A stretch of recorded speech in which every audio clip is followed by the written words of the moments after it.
Hey folks, what's going on? How's it going? Sorry about that. We had a little bit of a technical issue, but it's great that you guys are piling in. Apologies for the delay. Right, so folks, today in London is very hot.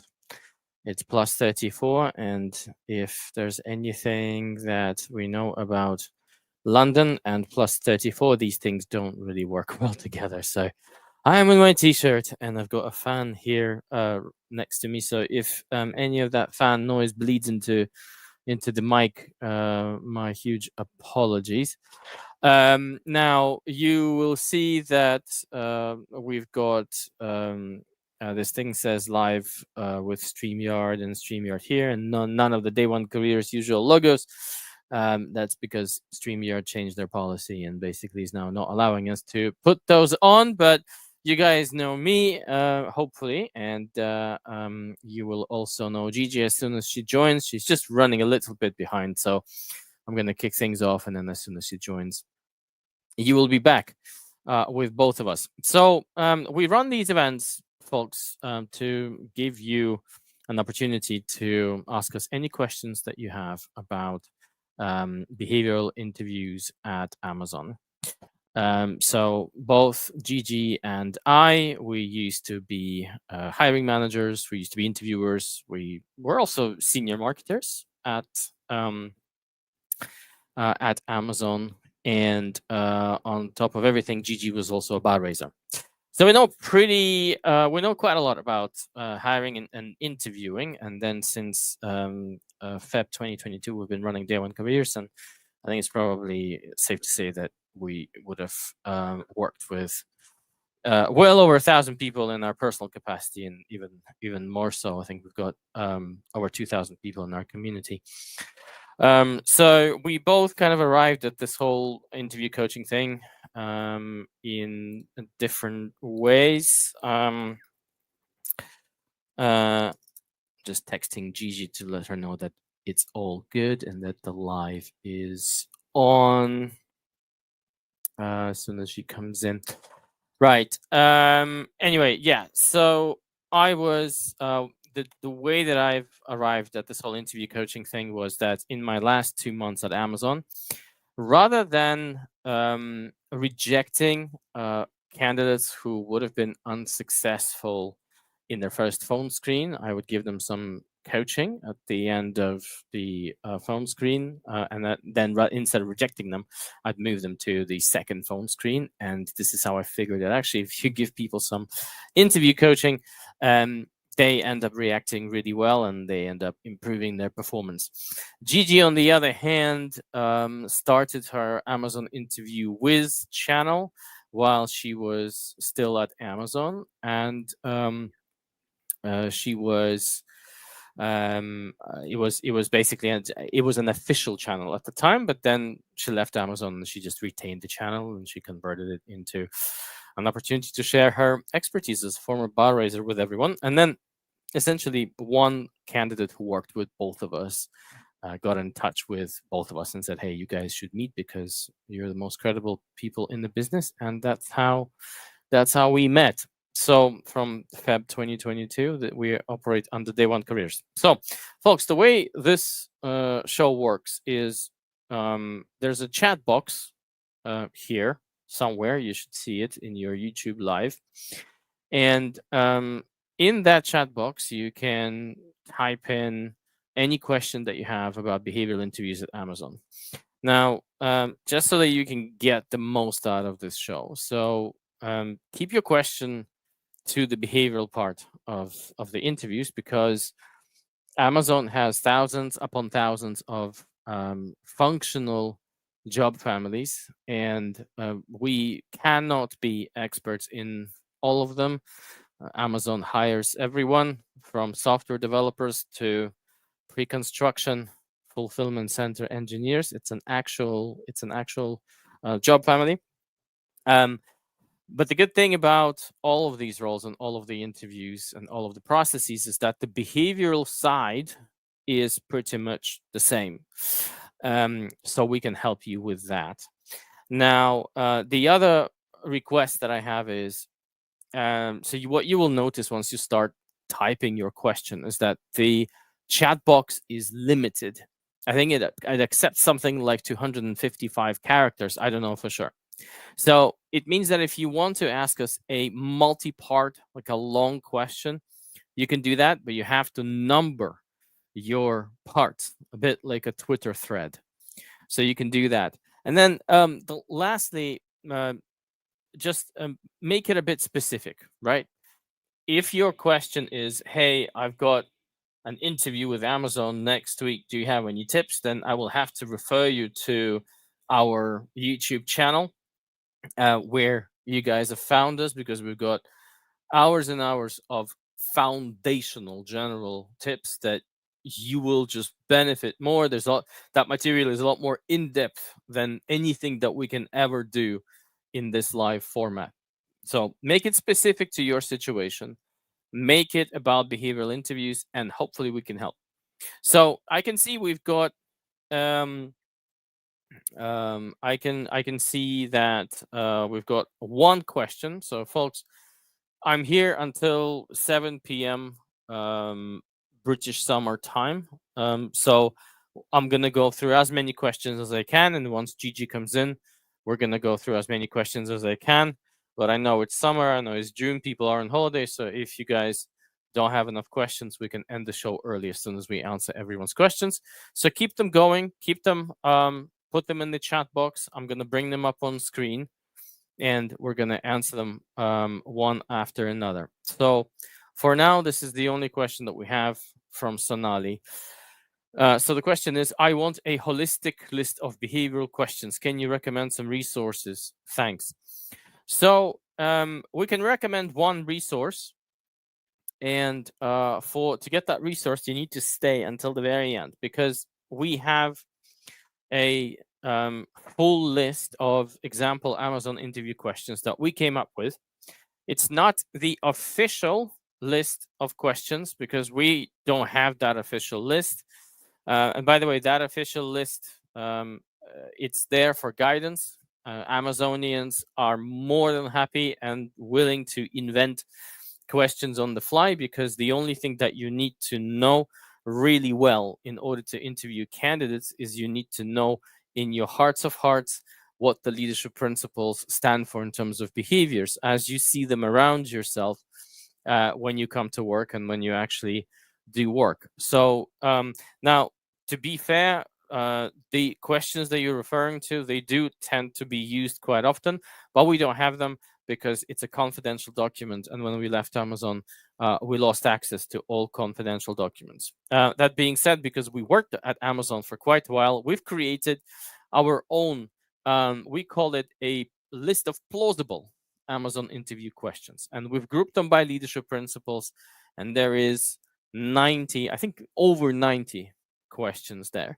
So wait until the end of the show, and then I'll tell you and everyone else on this live show where to get that freebie. Meanwhile, why don't you guys type up some more questions? Because if there aren't any more questions, not a problem. We'll end the show early and let you guys all go. So far, Sonali's question is the only one that that we have. So I'm gonna pop Sonali back. You can also type in and tell me where you're joining from and whether the audio and the video is all working fine, and anything else that you want. But if there are no more questions, not a problem. I'll give you guys all the freebies, and then I will let you go.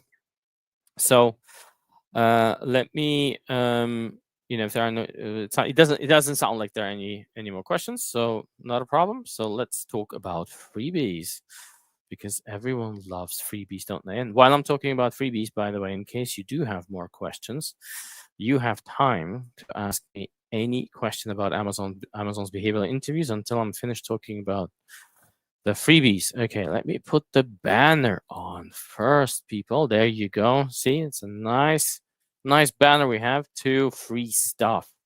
Okay, so what you're gonna get there, and when you go to that URL, is you're gonna get 3 freebies from us, not 1 but 3. I see Sonali has a second question. That's great. So let me finish talking about freebies, and then we're gonna get to your questions. So you're gonna get access to our free community where you can ask questions to our custom trained GPT bot that is trained on all of our YouTube content. So you can get all your questions answered there as well. You will get access to our taster course on customer obsession. So we'll teach you how to answer questions on customer obsession. We'll do it in detail down to every single behavior that your stories need to demonstrate. And then lastly, we'll give you access to the Amazon interview tool pack. And that is, Sonali, what you were after in your question. That is the list of our plausible interview questions. So go get those freebies after the show. Let me take the banner off, and then we're gonna go and answer some more questions. There we go. So question number two. Nope. Question number two from Sonali. So when answering behavioral questions, is it better if the stories have bigger dollar savings? I read candidates are evaluated on the basis of scale. So Sonali, it's really good to have numbers in your stories in general. When you're setting up the story and talking about the sort of problem that you wanted to solve, how big was that problem? When you talk about your actions, and absolutely critically, when you're talking about results, facts and specifically numbers are very, very useful. Why? Because it is helpful to demonstrate impact. It's very difficult to demonstrate impact without facts or numbers. A number is just a subset of a factual information. So now, when it comes to savings, it really depends on what is the professional profile that you're coming with and what is the job that you are applying for. Because sometimes savings is a good thing if that is the way that you are demonstrating impact in your role. For some other roles, savings may not be such a measure of impact. So it really depends. Now, if this is something that's relevant to your role, if it's something accounting, hello Gigi, or finance or procurement, then savings, talking about savings is really good.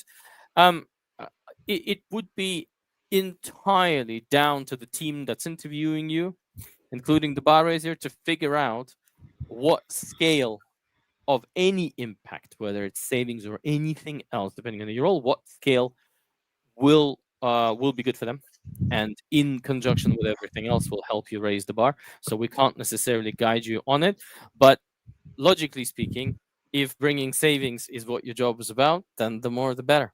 Obviously, unless you bring so much savings that you cut to the bone and your company cannot, I don't know, spend on something that is crucial. Gigi, welcome. So Hi, sorry. no, that's absolutely fine. So as you can see, I figured it out. StreamYard apparently started enforcing a new policy where we have to remove our custom branding. So Oh, I see. that's Oh, how I okay. managed to. That's why all this is there. Right. Okay. Yeah, Yeah, cool. yeah. All right. We'll Mm, talk later. anyway, so I've just answered Sonali's question number two. Do you want to take the next one? Do you want me to take the next one? You Sure. can No, orient I yourself. can. I'm good. Okay. Right.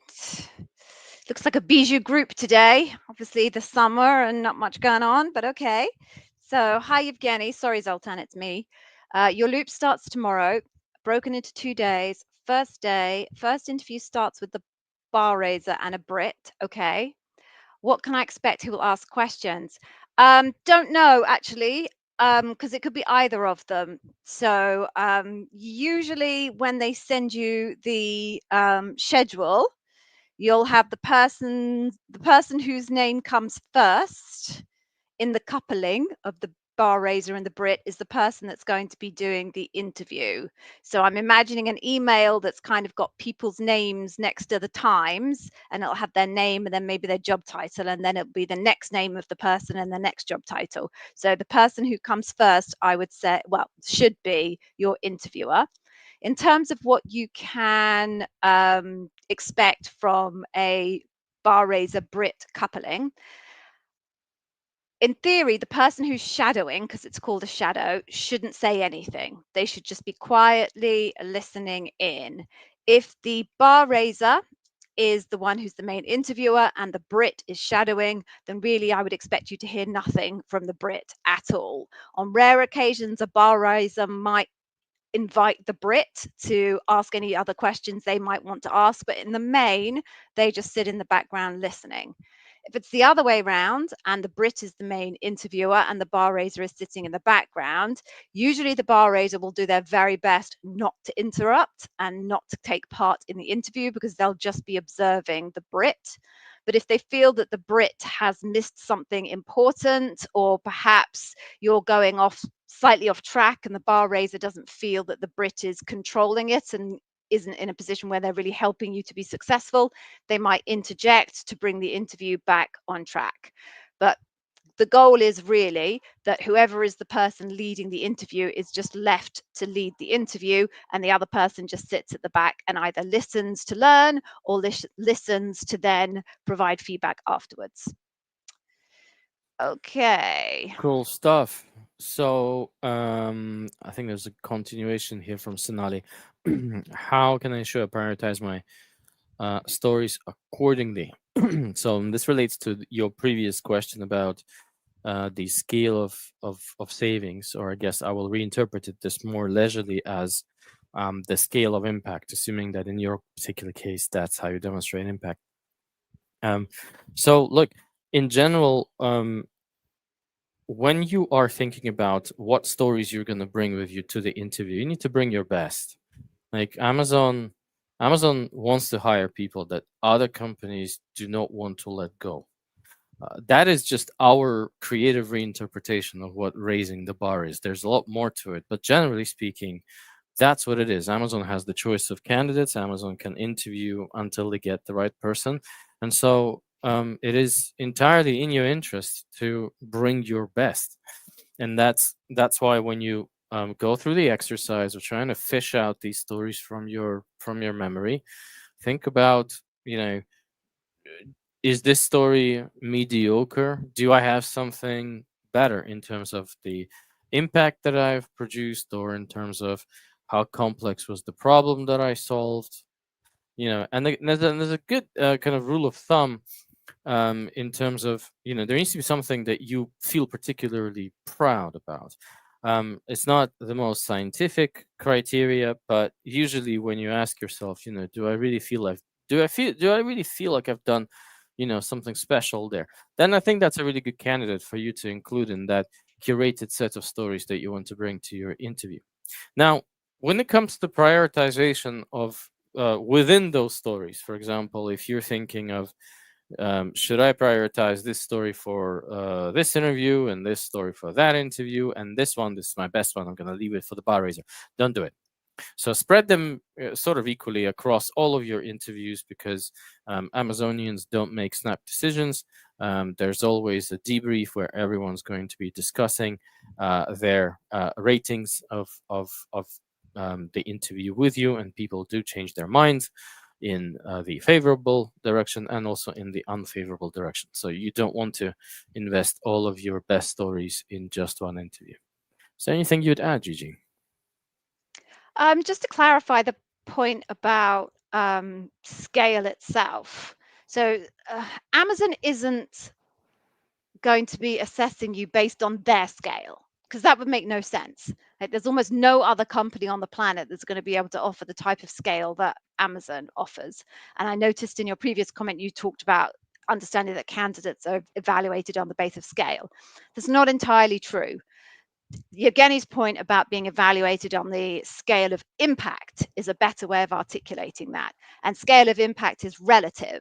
So you need to make sure that you position whatever impact you want to share with the interviewers against some kind of contextual average, year over year, month over month, week over week, whatever it is. But what you're trying to show is the scale of your impact rather than scale itself. And that requires some kind of comparative contextualization. Yeah, That was the only other thing I wanted to add. Very fair. Half of a decimal point in the retail business will amount to a lot of money. Yeah, exactly, compared to half a decimal point in my local spa down in the village. Right. I picked the next one. Yes, please. Oh, 3 out of 4. So is there? Oh, right. Okay. Right. Hi, both. Right. Let me start here. Right. I haven't read in advance. So, George, hello. Thank you for all your great content. You are most welcome. It's been helpful. Good to know. And I'm happy to say I'm looping again sometime in the next 2 weeks. All right. Cool. What do we have next? By the way, this 2 over 4 thing is very helpful. Thank you. My recruiter said I passed the loop. Okay. Right, your original loop, but you didn't get the offer right. You applied to a comparable role and you're doing a mini loop. Got it. This is very good contextual explaining. I like this. But even after Gigi's video, I still have questions. Okay, well, that's why we're here. Most importantly, what does this look like behind the scenes? Okay, what in your opinion is the success/fail rate for a mini loop? Right, so I can answer one question and can't answer the other. So what does this look like behind the scenes? It looks exactly the same behind the scenes as a full loop does. So basically, this other team, they've got their recruiter, the recruiter who, or maybe it's still one recruiter, it could be the same recruiter, but someone's been in communicado with the hiring manager for this second role and explained to them that you've been through the loop and that you were given a bar raiser approval, but they didn't want to make you an offer. So fine. They may look at the notes, they may not. I'm not quite sure on the current policy of that. And then essentially all they're doing is deciding what leadership principles they care the most about for this particular role.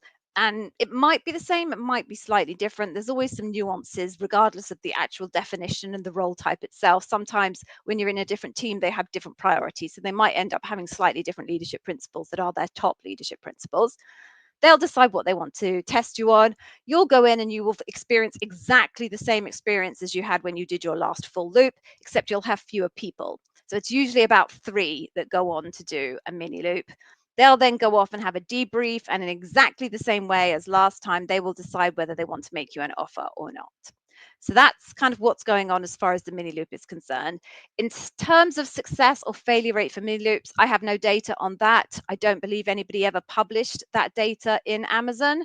It may be recorded and analyzed somewhere, but I certainly never saw that in my years there. So I'm sorry, I don't have a data point for you there.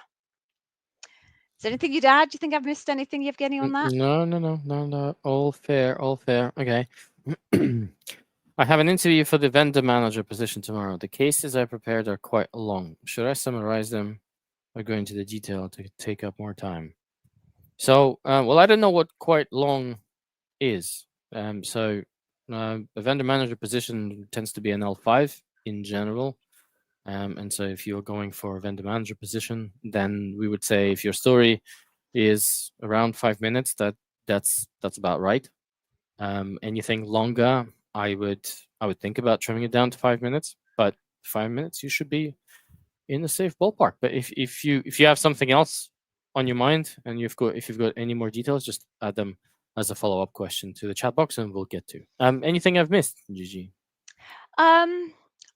I think there's kind of a strategy point here as well, in terms of, I don't know if you get this, Evgeny, with some people, but some people come to me and they summarize their story in like 5 or 6 lines, and then they say, is that okay? And I say, yeah.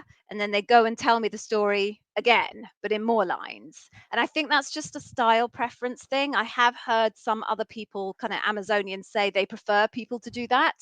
I don't. I find it super inefficient because Me you're about neither. to tell me it anyway. So effectively, you've just spent time telling me what you're about to tell me.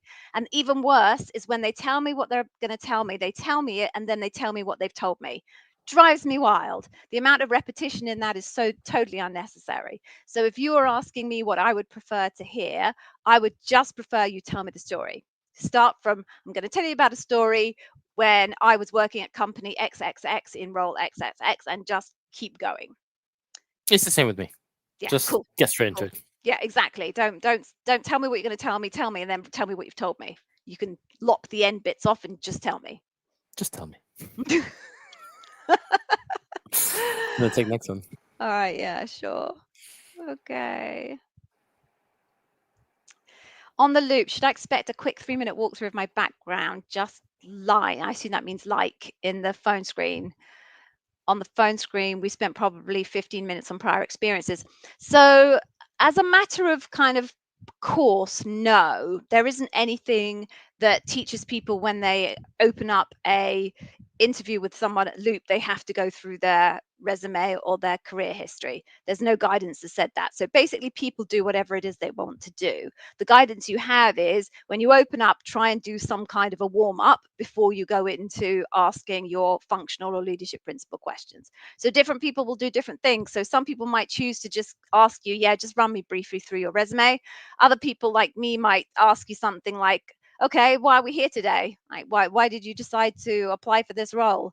Or other times, even if I was feeling a bit naughty, I would ask people what was the weather like where they were, because the whole point is just to create maybe a little bit of a connection between you and the other person, rather than necessarily get some specific information out of them. So unfortunately, the answer is be prepared for anything, because it's entirely up to the interviewer how they want to open that interview. Did you have any fun and interesting intros, Evgeny? I literally was just my typical intro was, so how in the world did you end up in Luxembourg? And that usually Oh, right, okay. ended up with a Because you're long, interviewing for Lux, right? yeah, Fair yeah, enough. yeah, exactly. Right. Okay. So here's next one. In case of a career transition from software developer to TPM, is it better to let the recruiter know at the beginning? My stories involve a mix of both. How open are interviewers to transition? Gosh, it's very look. Um, it's difficult to know for sure, and I'll tell you. I'll give you the long answer. So, if they're hiring a TPM, but they are prepared to interview you, and it sounds like you've got yourself an interview. That's my assumption. Please correct me in the chat box if that's not true. It means that there's something in your profile that led them, or at least your next interviewer, to conclude that you might have the skills and experiences that would be transferable enough and potentially will raise the bar in this role as a TPM. Once you find yourself in that interview, let's say your next stage is a recruiter, they would have read your resume, they know that you've been a software engineer. So, in effect, your resume will kind of let them know that this is what's happening. I think if indeed if you realize that you are in a career transition, and if that is a welcome move, then I would just expect a question to be asked. And if I was a recruiter, I'd ask you a question. So you've had your career as a software developer. Why? As why are we here? Using Gigi's question, and and it's not going to be to catch you out, because presumably I've already concluded that there's something in your profile that might potentially fit. So I might just ask, what's the motivation there, right? Or if, for example, I'm interested in okay, given that you've been doing software development all this time and you want to be a TPM, do you know how to do X, which is something that's TPM, or give me an example of that? So I might ask you those questions.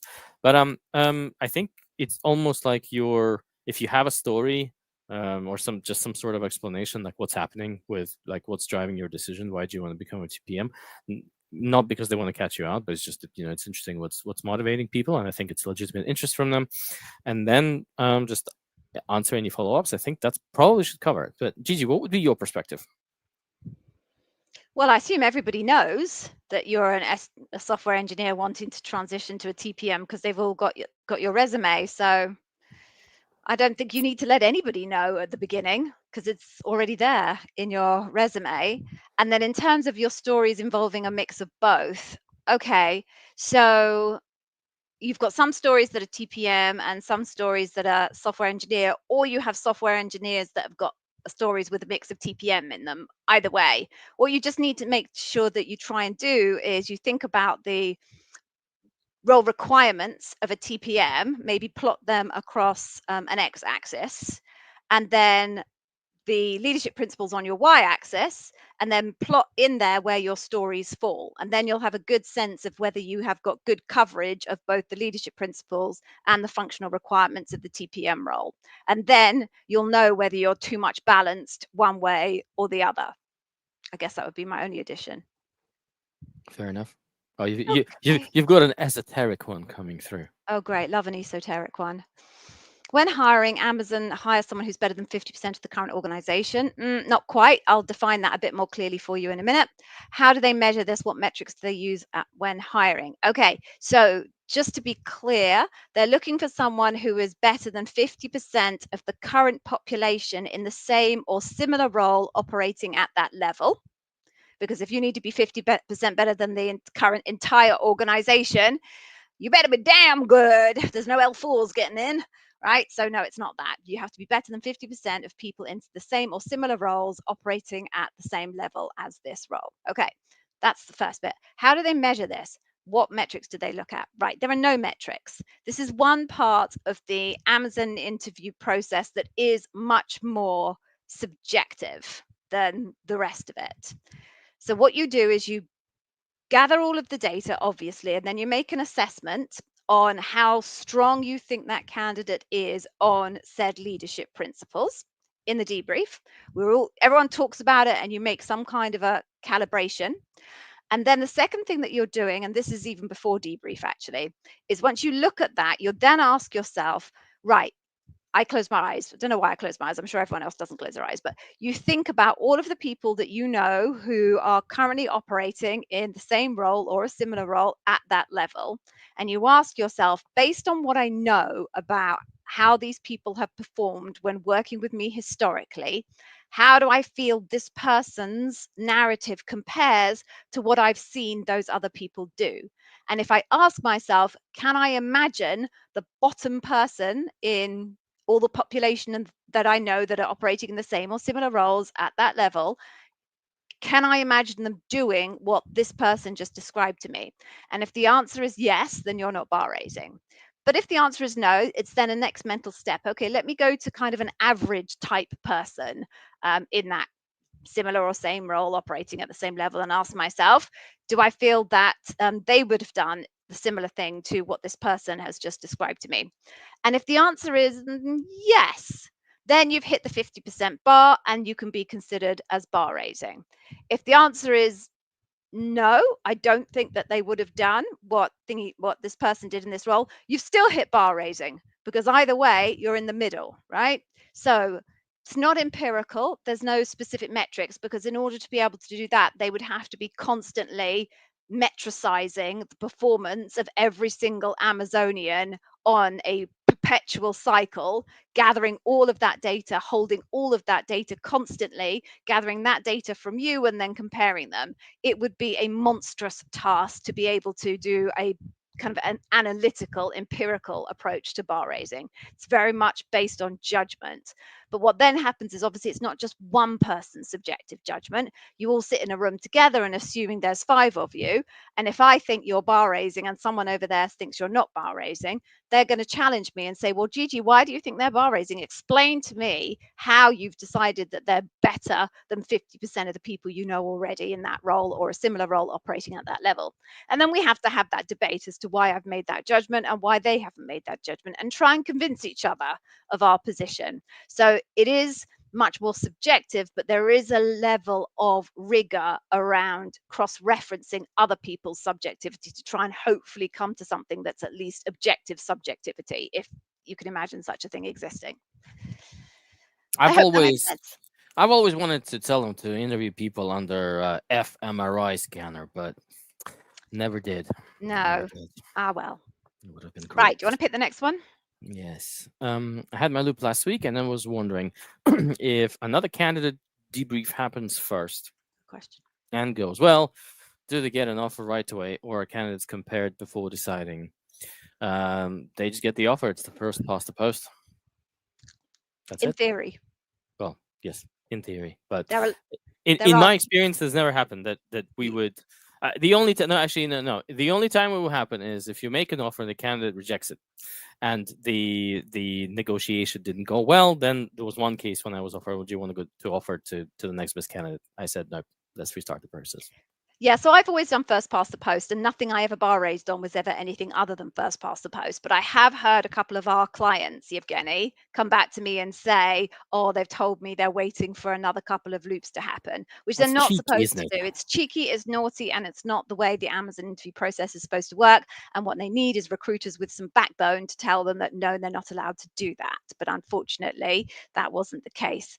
But yeah, the policy is exactly as Yevgeny describes, but in very rare cases, you get naughty hiring managers who are trying to mess up the process because they prefer it that way. Naughty, very naughty. That's from a song, isn't it? From like the 90s. I'm going to have to. No, Yes. I'm getting the Mary Poppins vibes for some No. reason. There's Hold on. definitely some kind of a rave / dance song from the 90s that's got that in it. I'll have to look it up after this. Remind me to do that. Anyway, if any of you know what I'm talking about, you're probably all much younger than me, aren't you? So you probably don't know.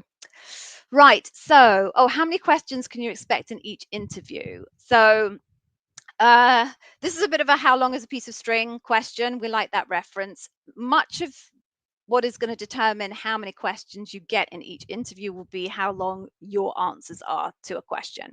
Because obviously, the shorter your answers, the more time they have to ask you questions. The longer your answers, the less time they have to ask you questions. The next variable then becomes the interviewer. How many questions they want to ask you? Most interviewers go into an interview with an ambition for a certain number of questions to get through. Best practice when I was bar raising at the time was always to aim for 3 questions as best practice on average. But I certainly know of candidates who have gone in and only had 1 question and they've just drilled on that particular 1 question. And other candidates, I've interviewed candidates who are very junior and ended up making my way through 6 or 7 questions, which I don't like to do, but that was the way it was because their answers were so short. So as I say, there's no answer to the question. If I was going to say on average, how many questions do people get? I would say somewhere between 2 and 3 per leadership principle. As you get more junior, however, that number tends to go up to more along the lines of 4 to 5 or 5 to 6. All right. Excellent. Do you want to take the next one? Oh, should we hang on? We need our little commercial break, don't we? Yes, I completely forgot about I wonder. that. If they've changed packages, I wonder if we still have access to that. Hang on, I will find out. Oh, we do. Yes, We do. the only way to try. Yes, see what happens. Push the button and see what happens. All right, folks. So we're just going to pause ever so briefly here because we have the tiniest favor to ask of you, and it's so minuscule. Literally, it's easier than sneezing. So obviously, we put a massive amount of effort into both the YouTube channel and doing this session for you every single week. And of course, it's our privilege. You know, we certainly don't, I don't know what's the word. Anyway, moving on. It's our privilege. But in return, we have the tiniest request for you. And that is that whenever you watch any of our content, give it a like, give it a thumbs up, or maybe even if you have a few seconds, type a little comment. Hi, Gigi, thanks for this. Really useful, Gigi, or Yevgeny, that's wonderful. Love your mustache, Yevgeny, looking super cool, Yevgeny, whatever it needs to be. Because if you do that, what happens is the YouTube algorithm takes positive signals from that. Its first positive signal is that it must have surfaced the content to the right person if they've watched it. And second signal is they must have liked the content that they watched. So it's a double boost. And what happens is the Day One Careers content gets a lot more gravitas on the algorithm, and it basically surfaces our content in priority to some of the other less high quality content that is out there on YouTube. But of course, we do rely on you to do that. So for purposes of practice, because we all know practice makes perfect, I'm going to ask you in the next 30 seconds to please just give this video a like, and then we can move on with the rest of the show. I mean, it's not really a show, and I never really know what to call this. We call it a session or something like that, but we're going to do that now. I am going to play a little fun thing, at least I think it's fun. Sometimes it comes out a little bit loud. So if you have headphones on like Yevgeny and myself, you might just want to kind of pop them either front or back of your ears so you don't necessarily get blasted by my singing. So here we go. Like the stream, folks. Like, please like the stream now. Like, please like the stream now. Like, please like the stream now. Like, please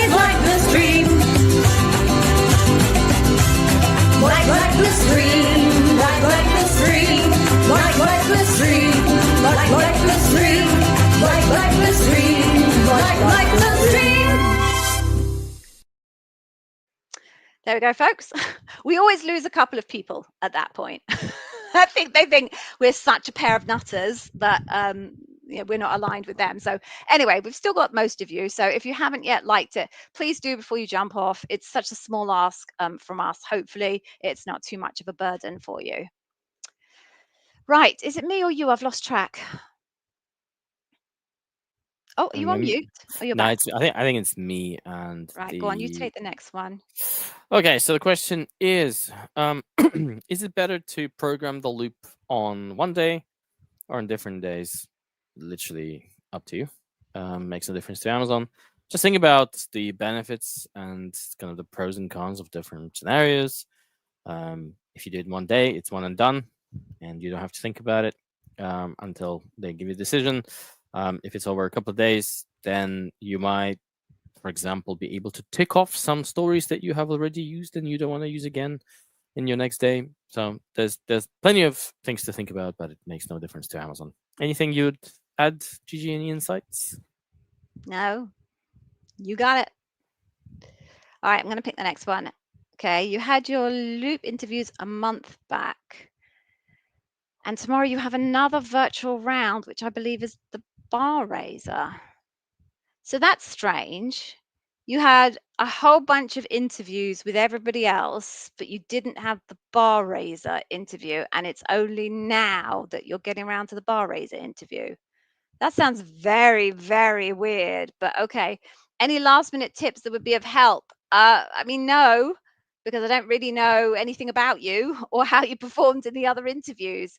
Any tip that I would give you would have been the tips that are on the YouTube channel, and there are hours and hours of that. So can't give you last minute tips unless you have a specific thing that you would like some advice on, or I could sit here for 3 hours burbling tips, and I don't need to do that because the YouTube channel is there.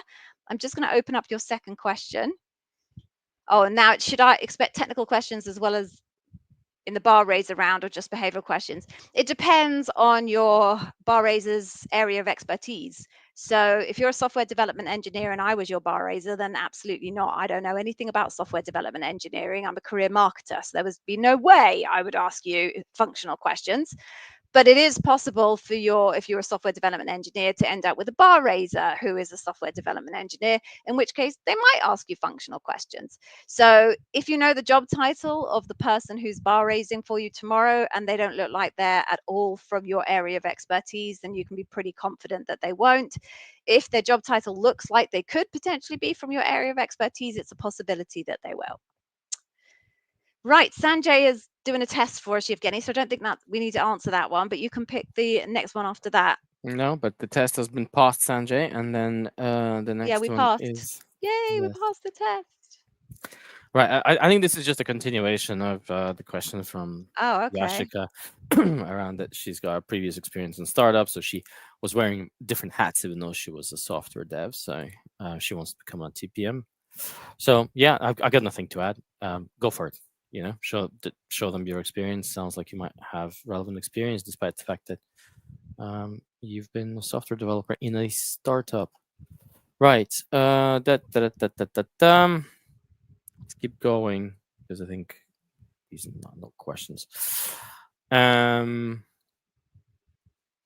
a particular behavioral question, if I didn't have a real experience that I could relate to link, is it fine to say I don't have such experience? Yes, it is, but I think there are some other options that you can take. You can, for example, try and think, do I have something similar? Like, you may not have that very specific context, but if you have something similar, you can always volunteer it. Just give the interviewer an honest answer that, this specific context you don't have, but come to think about it, there's something similar that I have. And then just give a quick summary. So there's a situation where blah, blah, blah, blah, blah, blah, blah. Do you think this is going to work?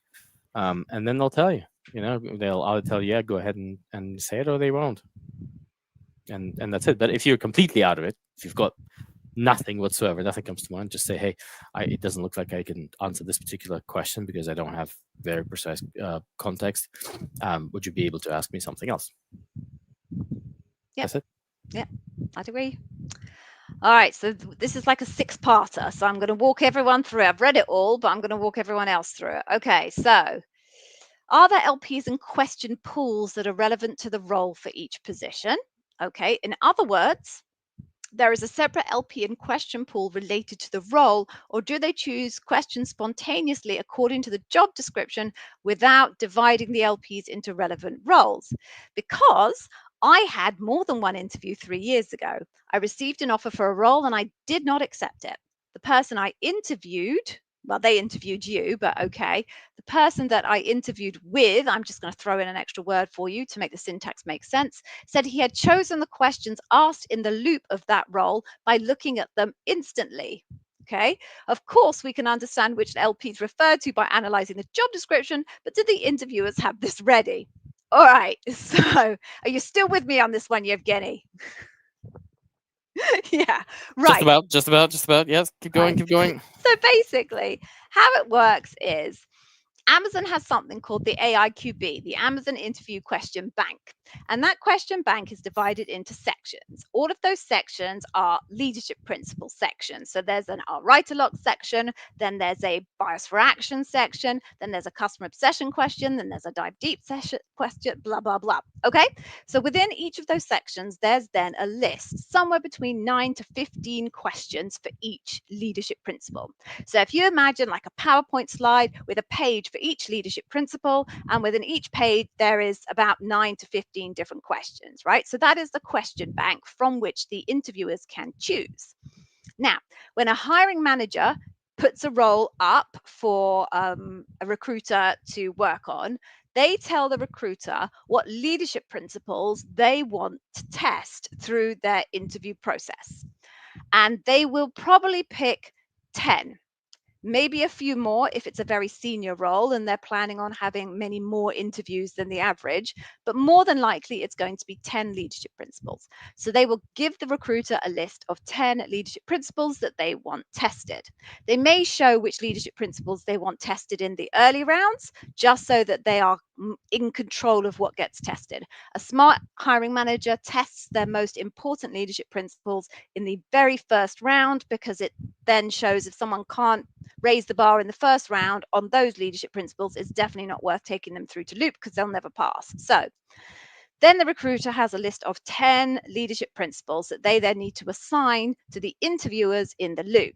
In most cases, the recruiter will just hand them out at random, because in theory, everybody in Amazon is supposed to be able to interview on any leadership principle. So mainly they will simply hand them out at random. Once you are assigned as an interviewer your leadership principles, there's usually 2, you then get to pick which of the questions within that big PowerPoint that I just described to you, you want to pick from your leadership principle section. So say I was given bias for action and dive deep, I would go to the bias for action section and pick a couple of questions that I might want to ask. And then I'd go to the dive deep section and I would pick a few more questions of what I might want to ask in dive deep. If you're a solid interviewer, you will have taken a view of the job description first, because sometimes there are questions that make no sense to ask a candidate once you understand the context of the type of role that they're working on. So, for example, I did some coaching this afternoon and the candidate was a trader. And there's a question in the question bank that talks about having to make decisions really fast. And there's no point in asking a trader, tell me about a time where you had to make a decision really fast, because a trader does that 150 times a day, every day, right? So that's a bit of a silly question to ask a trader. So if I was interviewing that trader, I wouldn't bother asking that question, because it makes no sense. That's just their bread and butter. And I would focus on a different question within that leadership principle, which would be bias for action, to get a better story out of that candidate. Sometimes somebody is particularly good at a leadership principle, and the hiring manager might say to the recruiter, okay, allocate at random, but please make sure that Gigi gets dive deep, because I really trust Gigi's bar when it comes to dive deep. But other than that, that is the process as I've described. Did I miss anything, Yevgeny? This was so detailed. I was taking notes. Okay. You're so funny. Right. So let's get to the next one. Since AWS first contacted me for an interview process, for an interview. The process has been quite disorganized. I was contacted by 2 recruiters at the same time for the same role at an L6. Eventually, one of them schedule, and Oh, there's we don't nothing have, else. there's no follow-up. But maybe Rick is Rick, typing Rick, in. Rick. Yep, maybe they're typing in the follow up. So hopefully it's going to be there. But I should probably take this one then. I have not heard any functional questions about the account management position or the vendor manager position so far. However, now Amazon also mentions functional questions on its website. What could these questions be? I think it's really up to the team that wants to interview you. Like, if again, it depends on what your background is and what role are you interviewing for. Is it a VM, or are you interviewing for an account manager role? I completely lost it, because if it's an account manager, they might ask you one thing, for a VM, a different thing. Like, I don't know, for a VM, they might ask you, tell me about a time. Like, say if you're doing, say if you're a buyer at the retail chain and you're coming into Amazon, they might ask you, tell me about a time when you managed to squeeze your vendor for extra money. I don't know. I'm imagining this. I've never interviewed a VM, but that's a credible thing that the VM would do anywhere. Yeah, so Yeah. so it could be anything like, tell me about a time where your current vendor withdrew from the process and you had to find a new vendor in a very short period of time. Anything like that. So Yeah. there's no way Retail. of Yes, there's no way of us telling you what the questions might be, insofar as, and if you're wondering, and I think I understand where you've made this connection from, there is no equivalent question bank at a job family level. No. There are no question banks that say, if it's a marketer, here are all your functional questions. If it's a brand manager, here are your functional questions. If it is a prefabrication construction manager, these are all of your functional questions. That doesn't exist. It's absolutely up to the hiring manager or the person that's going to interview you to come up with those functional questions, and they'll obviously be very directly related to not just the function, not just the role, job family, but very specifically the type of project or area of the business that job family is related to. So if you're a program manager managing devices, it might be a very different type of question than if you were a program manager responsible for the carbon reduction program. Completely different types of work, and therefore I'd be asking you very different types of functional questions. Do you want to pick the next one? Yeah, sure. I have a junior supply chain planner interview in 2 days. What kind of questions I can expect for a low role like that one? My advice to someone, any advice to someone coming from a varying experience background? I don't know what varying experience background is in this case, but the only thing that I would say is just answer the question. That's pretty much it. Useful. I'm sorry. Yeah, There's, I there's don't know nothing if I specifically. Yeah, I mean, the question is rather vague, so unfortunately, we can't really give you a specific answer. So, yeah, All I can think of, I'm trying to be marginally useful. All I can think of is, try like, harder. if you think, thanks. If there's like, if you look at the questions that they're asking, right, for leadership principles, like they don't grade them by level. Like, there's no question that would say, oh, this one isn't for L4s, this one is for L5s and 6s. From memory, there's something specifically for managers, but it's just fringe stuff. For the vast majority of cases, it's not the questions that will be different level to level. It's the answers that need to be different. Mhm. Good point. Good point. Oh, Rick's finished his follow-ups. Do you want to pick up Rick? Yeah. Okay. Let me remind everybody of Rick's first one, and then we can pick up the second one. Rick. Right, Rick. Yep. Okay, so you had this was right. 2 recruiters are contacting you about the same role, which seems super efficient to you, right?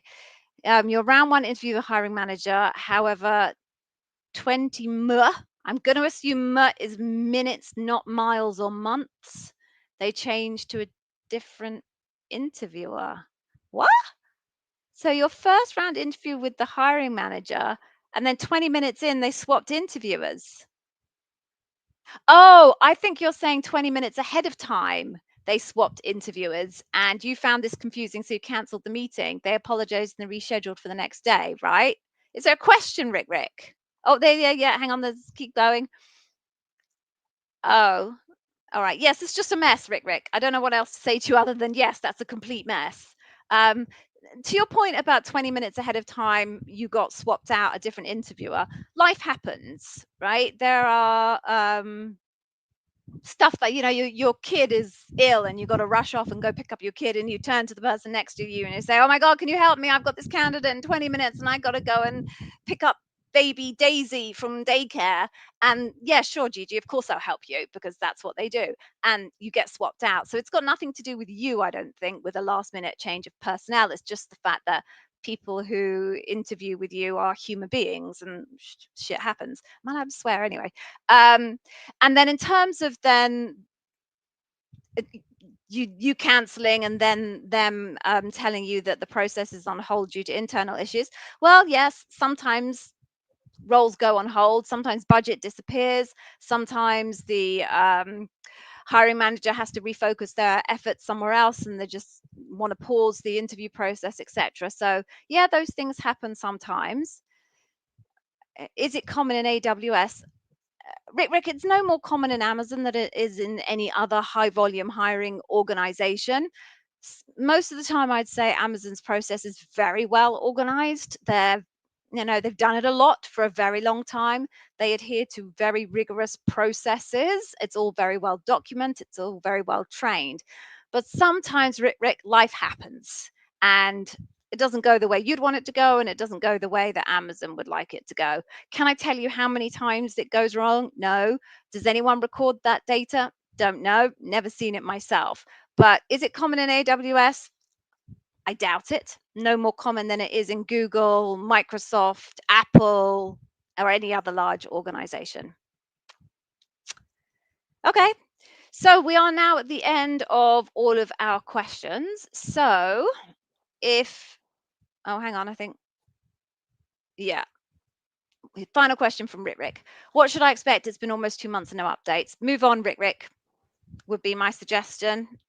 They may come back to you, they may get their budget back, and they may continue to move forward. But I think for the purposes of your sanity, you just need to move on, put it behind you, and then if they circle back to you, it's a Brucey bonus. Not that that means anything to you, but it's a bonus. It's an English thing. And if they don't, then you've moved on and you've kind of looked at something else, and hopefully you're interviewing elsewhere. Okay, we got 2 minutes left. Someone's just joined the live. Do you have a question, person who's just joined the live? Because we're about to sign off. So whilst that person decides if they have a question, why don't we take everyone to the freebies? If you want to go to this URL here, there is some amazing free stuff. Do not leave whilst I explain to you what amazing free stuff there is. You will regret it, I promise you, and everyone else who's staying will get an advantage over you. So bear that in mind. Right, so at the end of this, the free stuff that we're offering you is a free sample of our flagship Amazon Interview Success System digital course. Not very easy to say, particularly after you've had a couple of ciders. Basically, we've taken a little chunk out of the course which is focused on customer obsession, and it shows you all of the different versions of customer obsession and what the interviewer is looking for in your customer obsession answer.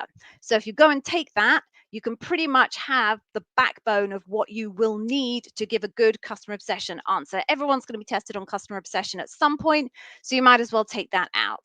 The course itself is way, way more extensive than that and takes you effectively from having nothing in terms of your preparation all the way through to fully formed and reviewed versions of your stories in preparation for your interview, as well as a bank where you can store it all, and an amazing quick recall tool that kind of quickly summarizes everything for you. So that's the course into itself, but this is just a little section of it to give you a little flavor. The next thing that you'll get at the end of that is something that we call the Amazon Interview Preparation Pack. I've just realized our names are so unpithy, Yevgeny. They've all got at least 5 words in them.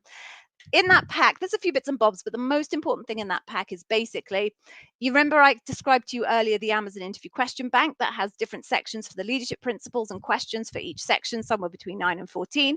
Well, we have created our own version of that. It's not the exact Amazon interview question bank. They would not be happy if we shared that with you, but we know what Amazonians and Amazon are looking for. So we have created our own version and we call it the plausible question. So they are plausible Amazon interview questions. They're amazing for practice. You obviously can't assume that you'll get asked that exact question at the interview, but you'll probably get asked something similar. So it's amazing for practice. If you take out either of those, and this is the third amazing thing you get at the end of that URL, you have access to our Heartbeat community. In our community, there are, I don't know, thousands and thousands of people who have either previously interviewed for Amazon or are currently interviewing for Amazon. We have a few different channels. You can look up like the salary channel, or you can do the buddy channel where you can ask if anybody wants to buddy up with you and do mock interviews between the two of you. And the other amazing thing we have in that community is our ChatGPT AI model, Andy. And Andy, no prizes for guessing who we named Andy after. Andy has been trained on everything in the YouTube channel. So if you want to know something, rather than trawling through, although it is a fabulous YouTube channel, which I am personally extremely proud of, however, it's not super efficient to trawl through it. So if you need the answer to a question, you could just ask Andy and Andy will answer the question for you. That is totally free. You don't have to pay anything. And it is a billion times better than ChatGPT, because ChatGPT only knows what it can scrape on the web. And for kind of the insights that you all know, you get better in the Day One Careers channel than you get anywhere else.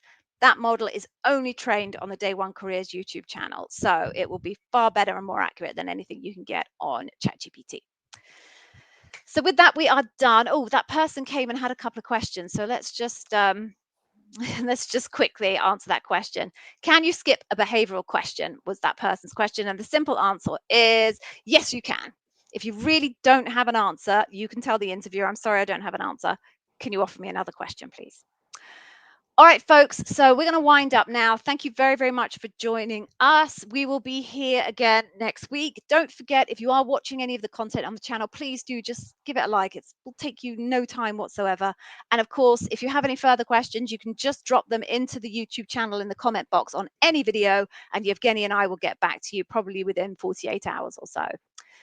Maybe we will see you next week. If not, good luck with your Amazon interview, and everybody, the world gets crazier every single week. I always think week on week it can't get any madder, and then the next week it's madder. So look after yourselves, folks. Okay, be safe. Take care. Be safe. Take care. Bye Bye. bye.